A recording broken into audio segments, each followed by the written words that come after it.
Welcome to the Utility Security Podcast, your command center for all things utility security. From power plant warriors to grid guardians and even curious citizens, this podcast is your essential briefing on keeping up to date with knowledge and insights for securing our nation's utilities. Expert intel through interviews with security chiefs, tech wizards, and policy shapers. Tune in as we explore the latest vulnerabilities, industry best practices, and inspiring stories of resilience from the frontline heroes keeping our grids secure. I want to welcome you to the Utility Security Podcast. If you can tell us a bit more about yourself and your background as it relates to utility infrastructure security. Hey, Curtis Marquardt, I'm the Regional Security Director for the American World Travel Protection. We're primarily a travel risk management business, supporting our customers in assistance services. But within our Global Security Solutions team, we run a security consultancy practice. My background in infrastructure, I have a certification in crime prevention through environmental design level 2. Throughout my career, I've been involved heavily in physical security activities, technical infrastructure. So I'll bring the question around another way. In the security industry, you get a lot of folks that are either physical security and guarding infrastructure. And I like to refer to myself as a generalist because I've got a very strong background in 4 pillars of security operations. And as an example, while I was working in Portugal for a mining interest, we did a complete revamp of the site physical infrastructure. We took out the old CCT camera systems, the IO switches, everything, and put it in an AI-driven platform with cameras, sensors, fresh access points, and completely revamped the way they did their physical security. Wow. Okay. Pretty extensive experience. So I want to get in touch upon your certificate in crime prevention through environmental design. When you think about the different types of facilities that and infrastructure that utilities have and things they have to keep secure, what are some strategies that come to mind that you think utility security professionals should be thinking about to help them prevent crime at substations or office buildings or any other facilities? So the first thing, this is a shortcoming in the security space, is a lot of security experts will have that attitude that they're the expert. And I come from the school of you work with all the employees, you educate the employees, awareness, and they become part of your security team. So you look at, with a lot of infrastructure, it's the same as close protection. The first step is stand back, look at your facility, and see what you can see. And a lot of organizations, they won't get their frontline people involved. And if you can get your people understanding their role within the security apparatus and infrastructure. So when you look at the United States here with the roles from the U.S. federal government on the safeguarding of critical infrastructure, everybody on the team has to be part of that. And so when you look at infrastructure, I look at it of how many lines of defense do you have? To me, you should always have a minimum of 3 lines of defense. That's a locking your door, gates, barriers, berms, whatever it takes to safeguard your facility. Because ultimately, depending on what that infrastructure is, there's either a community, some form of life safety, or a critical piece of support like gas utility right-of-ways, electrical right-of-ways, that if that's compromised, it's not just a one-off event. It's going to be a cascading failure of events. Yeah, it's a great point. I always, when people ask about our magazine, I say utilities are the most critical of all the infrastructures. Once they go, a lot of the other ones can't even operate. One area of concern that our readers are dealing with is substation attacks, especially some of the smaller ones are now targets. Kind of talking along those same lines. There's more extremist groups out there who are focusing in on utilities and want to disrupt the system. So back to that kind of design perspective, what are some things you think utilities could be doing better when it comes to protecting the critical components? So if we look at, substations, that's a unique one because everybody thought we got it aced. You put it in a steel box, put a fence around it, put a lock on it, you're good to go. You look at some of the forms of groups that are forming and the attacks that are happening in the U.S., on the West Coast, throughout the interior, where they've figured out how to exploit the vulnerability. Where does the conduit go into that utility box? And where's the junction that's down the road from it? So they may not necessarily attack that actual physical piece of infrastructure, but they'll attack the periphery of it, knowing full well that if they can knock out that switch box that's on a pole down the street, they knock out that transformer. And then you look at in these isolated areas that are remote, where that one junction box that they knock out by either setting fire to the cables or creating some kind of a short through the system, you're dealing with railways, gas pumping station, or liquefied natural gas pumping stations. You're dealing with hard infrastructure that supports communities. That goes down, your system goes down. Okay. You know, and I'll just head on. Like, you look back 10 years ago, most telephone companies had those fixed junction boxes when they ran all the wires into it. Very few organizations pay attention to that, but they're still there. And the reason why they're still there is there's critical infrastructure security alarm systems that are being routed to those things. And if you look at a lot of them, they're in disrepair. I know in Toronto, Canada, where I live, you'll see most of the doors are open. Nobody pays attention to them. But you know that there's critical infrastructure being routed through it for their IO systems. Oh, geez. That sounds like a big giant red flag to start thinking about for sure. Speaking of, you mentioned Canada a bit.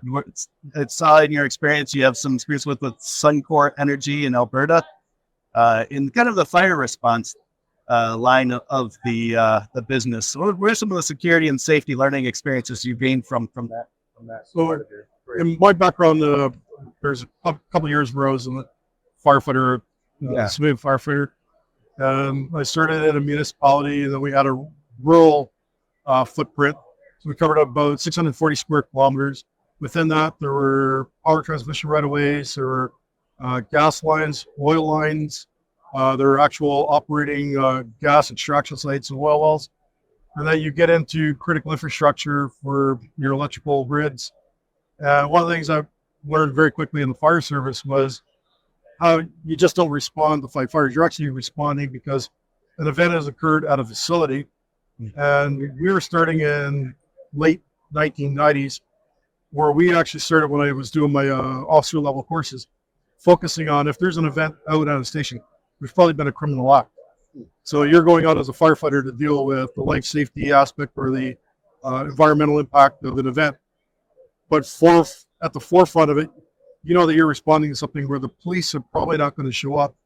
You may be showing up at an event as a criminal act is occurring.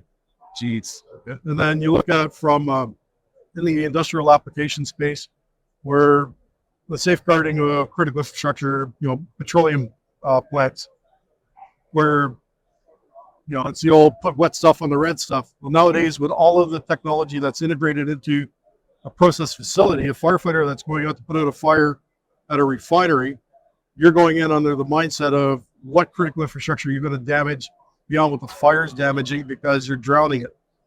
Jeez. Okay.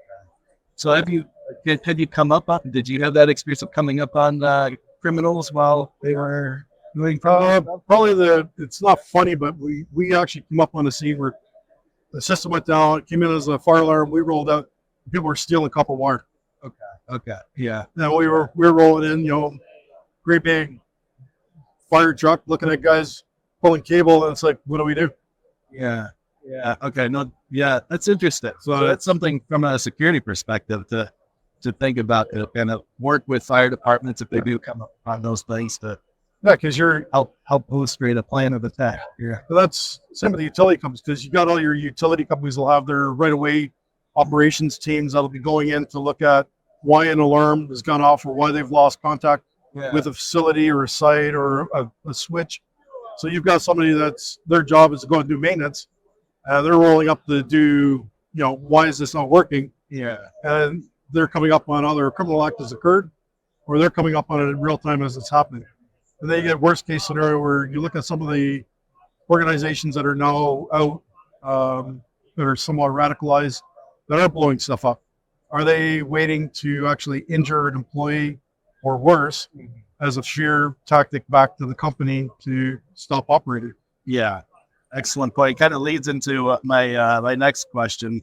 The organization you're with now provides guidance for some crisis management, some consulting and stuff.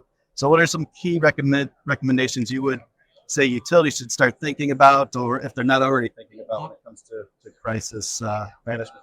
So from a crisis management standpoint, we're all trained in the disaster recovery cycle of an event occurs, you respond, you get a loss stop, and then you do your recovery. Firefighters as well in the hoses, cops, it's doing the paperwork, paramedics, it's cleaning the ambulance out, utility workers, it's making sure that their site is made safe, put back in operation or it's idle.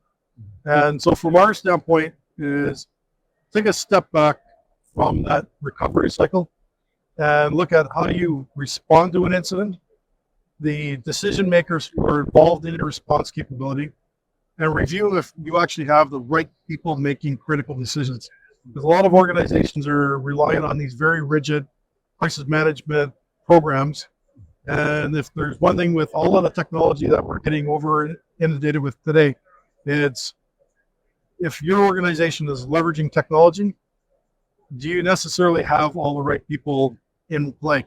I'll give you an example. I was operating for a major project in Mauritania a couple of years ago. And when I was deploying in, project director asked me, what tools I wanted to take. He said, I need an IT person. And he was like, no, you're going in to do an engineering project. I said, I need an IT guy. Because when we get on the ground, we need to set up the IT infrastructure. We need to make sure that what's there works properly and then bring the team in. Because in this day and age, we're so wholly dependent on these things that, it just doesn't magically appear. It has to be installed, implemented, and then programmed, and then managed. Wow. Okay. Understand your systems, have the right people, and review your programs to make sure that you haven't built in redundancy you don't need, or the redundancy you have is fit for purpose. Excellent. Those are outstanding points of recommendation and advice. I really appreciate that. Last question, it's kind of more of an open-ended question from a broader security scope. Any other sort of recommendations you would tell to our audience of utility security professionals, as they're moving forward and trying to deal with the complexities that you kind of detailed there? Probably the one touch point that I bring this up in our risk management space a lot is we've become so wholly dependent on mobile devices.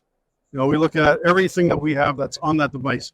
Yeah. So if you look at it from an infrastructure standpoint for utilities, organizations, do you have a bring your own device to work? Are people using that for work applications? Are they doing monitoring off their devices, whether it's a personal or a company issued one? What kind of security safeguarding have they got on that device?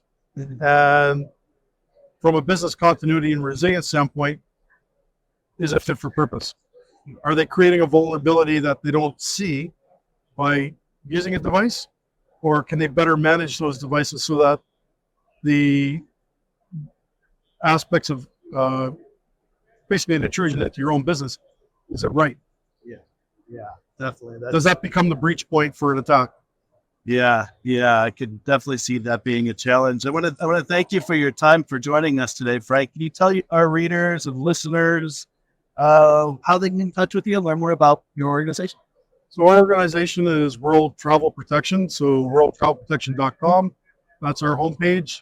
When you go in, you'll see that very heavy travel, very heavy client-facing, but in the background, you can go to contact us, ask for Global Security Solutions.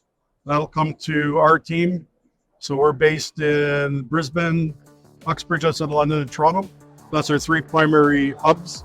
That gives us our 24/7 follow the sun, but it also gives us our fixed bases for our consultancy practice. We've got a global reach. Excellent. Thank you so much. Thank you. Don't forget to visit our website at utilitysecurity.com for exclusive intel, resources, and a community of fellow utility security professionals. Stay safe, stay informed, and stay tuned for your next mission briefing. The views, information, and opinions expressed during this podcast are solely those of the individuals involved and do not necessarily represent those of Utility Business Media and its employees. It is strongly recommended that you discuss any actions or policy changes with your company management prior to implementing